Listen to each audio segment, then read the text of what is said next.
અંકલેશ્વર જીઆઈડીસીમાં આવેલ રૂસાન ફાર્મા કંપનીના કામદારને મિત્તલ રાવાણીએ ધમકી આપી રાજીનામું લખાવી લીધી હોવાના આક્ષેપ કરવામાં આવ્યા છે। મળતી માહિતી મુજબ અંકલેશ્વરના ગડખોલ પાટિયા વિસ્તારમાં આવેલ FF વિષ્ણુ એપાર્ટમેન્ટમાં રહેતા મુકેશસિંહ વર્ષોથી રૂસાન ફાર્મા કંપનીમાં નોકરી કરતા હતા। મુકેશસિંહનો આક્ષેપ છે કે કંપનીના પ્રતિનિધિ મિત્તલ રાવાણીએ તેમને ધમકી આપી જબરજસ્તી રાજીનામું લખાવી લીધું।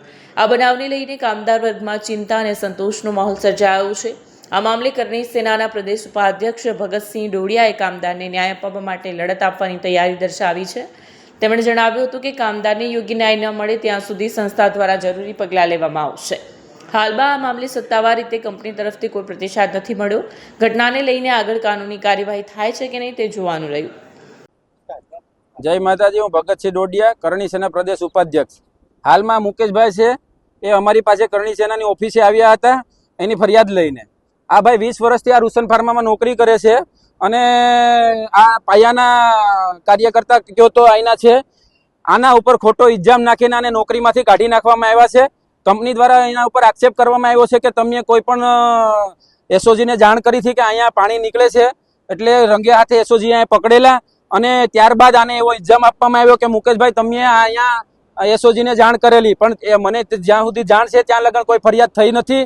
તો આમાં કોઈને કોઈ જગ્યાએ પોલીસની શંકા ના દાયરામાં છે અને મુકેશભાઈને અહીંના પ્લાન્ટ હેડ એવા મિત્તલ રાવાણી દ્વારા ફસાવવાની કોશિશ કરી રહી છે અને આને 3 કલાક બેચારી ટોર્ચર કરીને એને કીધું કે ભાઈ તું રિઝાઇન લખ, બાકી તને હું જોઈ લઈ, એમ કરીને એની પાસેથી રિઝાઇન લેવામાં આવ્યું છે અને એને નોકરીમાંથી કાઢી લેવામાં આવ્યા છે। અત્યારે અમારા સંગઠનના બધા લોકો અત્યારે અહીં ભેગા થયા છે અને આ ભાઈને ન્યાય નહીં મળે ત્યાં સુધી આપણે લડશું। અત્યારે મેનેજમેન્ટ જોડે બી અમે વાત કરી છે કે ભાઈ આને કઈ કારણોસર તમે આને નોકરીમાંથી કાઢ્યા છે, તો અહીંથી એવું કહેવામાં આવ્યું છે કે ભાઈ કોઈ કારણ નથી અને એને ફોર્સફુલી રિઝાઇન કરાવડાવીને એની પાસેથી સાઇન લઈને એને કાઢી નાખવામાં આવ્યા છે।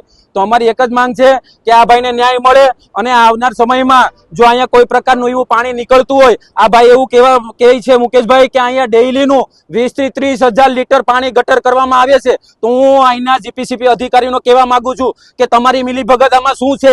કારણ કે 20 થી 30 હજાર લીટર પાણી જો નીકળતું હોય તો તમે ક્યાં બેઠા છો? અને પોલીસને બી કહેવા માંગુ છું કે ભાઈ આ ભાઈ એમ કહેવા માંગે છે કે એસઓજીએ ફરિયાદ આવીને કરેલી ને રેડ પાડેલી, તો કોઈ જાતનો કેસ કેમ બનવામાં નથી આવ્યો? અને તટસ્થ તપાસ થવી જોઈએ ને આ ભાઈને ન્યાય મળવો જોઈએ।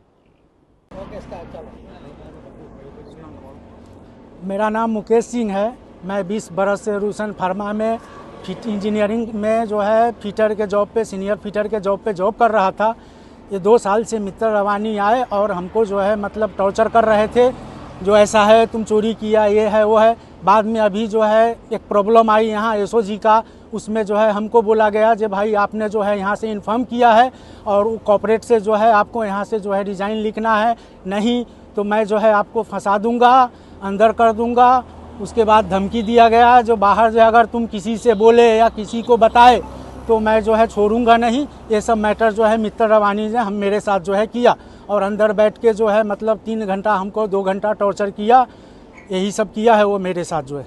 एसओजी के साथ क्या मैटर हुआ? एसओजी के साथ जो है मेरे पानी खाली हो रही थी, उसमें जो है एसओजी पकड़ने के बाद जो है वो चीज़ जो है मेरे ऊपर ढाला गया। कौन सा पानी खाली हो रहा था, किस तरीके से? ये अपना